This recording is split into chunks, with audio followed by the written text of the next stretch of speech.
BPSC मतलब Bihar public service commission, है ना। और यह शिक्षक का बहाली पहले भी करता था, लेकिन बीच में यह डिसकंटिन्यू हो गया था, फिर से यह शुरू कर दिया है। बीपीएससी में टीचर बनने के लिए जो सबसे प्राइमरी चीज है ना, वो है आपका क्वालिफिकेशन। आपका क्वालिफिकेशन में बीएड या डीएलएड होना जरूरी है ना। बीएड या डीएलएड अगर आपके पास है तो आप तैयारी शुरू कर दीजिए। साथ साथ एक शिक्षक पात्रता परीक्षा होती है, ये आपका पात्रता जरूरी है कि ये सीटेट क्वालिफाई होना चाहिए और आपके पास बीएड या डीएलएड की डिग्री होनी चाहिए। तब आपको एग्जाम का प्रिपरेशन आप कर सकते हैं, तब माना जाएगा कि आप इसके लायक हैं कि अब आप तैयारी करिए, है ना। जब आप तैयारी करने चलिएगा तो सबसे पहले आप ये देखिए कि हमारे एग्जाम का पैटर्न क्या है। अभी तक जो एग्जाम हुए हैं उस एग्जाम में क्या पूछा गया है, ये बात समझ आ रहा है। 1 to 5 के लिए सिर्फ जीएस, बात समझ रहा, टोटल कंप्लीटली जीएस। और यदि 1 to 5 में नहीं है उसके आगे वाले के लिए है ना, तो इसके लिए आपको एक विषय का चयन करना जरूरी है। अब इस विषय में जो विषय है उसमें जो हमारा एलिमेंट्री मैथमेटिक्स है, इसके 4-5 टॉपिक दिया हुआ है स्पष्ट रूप से। एक है संख्या पद्धति, प्रतिशत, लाभ हानि, अनुपात, साधारण और चक्रवृद्धि ब्याज। इतना ही टॉपिक को अगर आप कर लें तो आपका मैथ वाला जो सेक्शन है वो हो जाएगा। दूसरा है इसमें रीजनिंग और मेंटल एबिलिटी। इसमें blood relation, coding decoding, seating arrangement और नंबर सीरीज। ये बात समझ में आ रहा है ना। जैसे अगर मान लीजिए ब्लड रिलेशन है तो ब्लड रिलेशन में पूछा जाएगा कि एक लड़का है जिसका नाम है राम, है ना। तो राम के मामा के नानी के बुआ की चाची आपकी कौन लगेगी, बात समझे ना। तो ये ब्लड रिलेशन है, तो रिलेशन निकालने आ जाएगा। ऐसा हम लोग भी माहिर है कि कौन रिलेशन होगा ना तो उसको हम लोग ढूंढ करके निकाल लेते हैं, उसमें कोई दो राय नहीं। ये वाला रीजनिंग आसान है ना, आप दिमाग लगा करके बना सकते हो।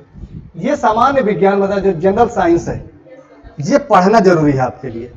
जनरल साइंस का जो तैयारी है आप एकदम से गांठ बांध लीजिए कि जो जिस आप लेवल का एग्जाम दे रहे हैं उस लेवल का एनसीईआरटी का साइंस किताब आप पढ़ जाइए।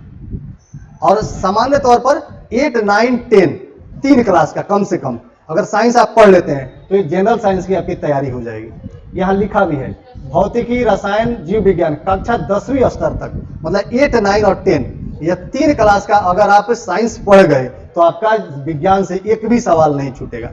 सबसे बड़ी समस्या ही है कि बच्चा तैयारी करता है, खूब तैयारी करता है, जी जान लगाकर तैयारी करता है, 18 घंटा पढ़ता है, एकदम सोता नहीं है, रात के 3-3 बजे तक पढ़ता है, फिर 5 बजे से उठ जाता है, फिर पढ़ने में लग जाता है, लेकिन उसका रिजल्ट नहीं आता है। सिर्फ इसलिए कि जो नहीं पढ़ना चाहिए ना वही पढ़ता है और बाकी जो पढ़ना चाहिए सब कुछ छोड़ देता है। उसको लगता है कि क्या चौथा, पांचवा, छठा के सवाल किताब पढ़ने जाए।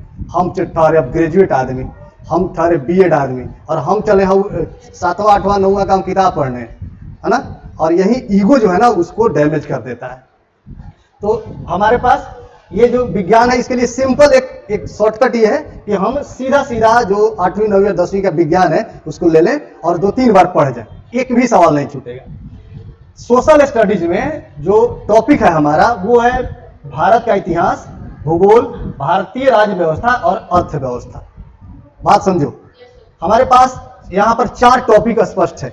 एक हो गया इतिहास, भूगोल, पॉलिटी और इकोनॉमिक्स। ये 4 विषय हैं।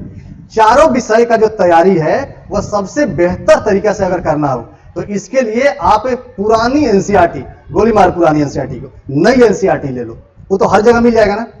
नई एनसीईआरटी आप किसी भी किताब की दुकान पर जाइए और उसको हम कहिए कि हमको पॉलिटी, हिस्ट्री, ज्योग्राफी और इकोनॉमिक्स, 4 जो सोशल साइंस है ना, एक ही साथ संलग्न होगा या अलग अलग होगा, इसको आप ले लीजिए और इसको 1 by 1 एक लाइन करके इसको कम से कम 3 बार पढ़ जाइए। कितना बार?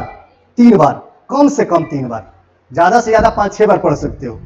क्योंकि एक किताब अब आप जो है ना अब बीएड कर चुके हैं, अब आप ग्रेजुएट हैं और इस स्थिति में आपका जो मानसिक स्तर है ना वह इस लेवल का है कि अब 7वीं क्लास का जो बच्चा है, जो 8वीं क्लास का, उसका मेंटल एबिलिटी और आपके मेंटल एबिलिटी में बहुत अंतर है। अगर वो जिस टॉपिक को 6 महीना में समझेगा, जिस टॉपिक को वह 1 साल में समझेगा, उसको आप 1 महीना में समझ जाइएगा। एक किताब को वह अगर पढ़ना, 8वीं क्लास का बच्चा अगर पढ़ना शुरू करे तो 1 साल में पढ़ेगा ना, और उस किताब को आप ज्यादा से ज्यादा 10 दिन में पढ़ जाओगे और समझ के साथ पढ़ोगे। हाँ समझे ना। तो इसको आप 2-3 बार इसको पढ़ जाइए, सोशल स्टडीज को। अब रहा ये हिस्ट्री का एक अलग पार्ट है। भारतीय राष्ट्रीय आंदोलन, यह सभी एग्जाम, जैसे बीपीएससी सिविल सर्विसेज का एग्जाम हो चाहे यूपीएससी का एग्जाम हो, ये दोनों ही स्तर के एग्जाम में जो प्राइम जो कोर एरिया है, उस कोर एरिया को बोलते हैं हम भारतीय राष्ट्रीय आंदोलन। यह मूवमेंट है, जो इंडियन नेशनल मूवमेंट है, जो हमारे राष्ट्रीय आंदोलन हुए उसमें कौन कौन से घटनाक्रम था। इसके लिए हमारा एक स्वतंत्रता संग्राम और बिहार का इसमें योगदान है, तो बिहार स्पेशल हिस्ट्री, और दूसरा हो गया हमारा जो भारत का आधुनिक भारत का इतिहास, है ना। ये आपको मिल जाएगा +1 या 2, मतलब 11-12 का जो हिस्ट्री है उसमें आप इसको कर सकते हैं उससे, है ना। या फिर अगर और बेहतर किताब चाहिए आपको, तो एक बिपिन चंद्रा का किताब है, बिपिन चंद्रा एक लेखक है, उनका किताब है भारतीय राष्ट्रीय आंदोलन, है ना। और उस किताब को पढ़िएगा। यूपीएससी के जो बच्चे हैं ना, जो एग्जाम देते हैं यूपीएससी का, उनका यह सबसे फेवरेट किताब है ना। और ये बहुत ही सिंपल भाषा में लिखा हुआ है, इतना अच्छा लिखा है ना कि जब तुम पढ़ना शुरू करोगे ना तो एकदम कहानी की तरह इन्होंने लिखा है, बहुत मजेदार। बिपिन चंद्रा का बहुत स्टैंडर्ड बुक है, मतलब यूपीएससी लेवल का ये बुक है ना। पतली सी किताब आएगी लेकिन बहुत इंपॉर्टेंट है टॉपिक, जो सबसे इंपॉर्टेंट है। ये सभी में जो इंपॉर्टेंट है वो है हमारा सामान्य जागरूकता और करंट अफेयर्स। सामान्य जागरूकता को बोलते हैं जनरल अवेयरनेस। तो ये 3 इसका सेक्शन बनाइए, राष्ट्रीय, अंतर्राष्ट्रीय और बिहार से जुड़ा हुआ 3। जो भी पढ़ाई कर रहे हैं, जब भी पढ़ाई कर रहे हैं, तो एक किताब और कॉपी के साथ में पढ़िए, पेन और कॉपी लेकर के पढ़िए, बात समझे। और इसका 3 हेड्स बना लीजिए, 3 किताब रख लीजिए या 3 उसका टॉपिक बना लीजिए अलग अलग। आज का ये राष्ट्रीय खबर, ये अंतर्राष्ट्रीय, और ये वाला हो गया बिहार स्पेशल, है ना।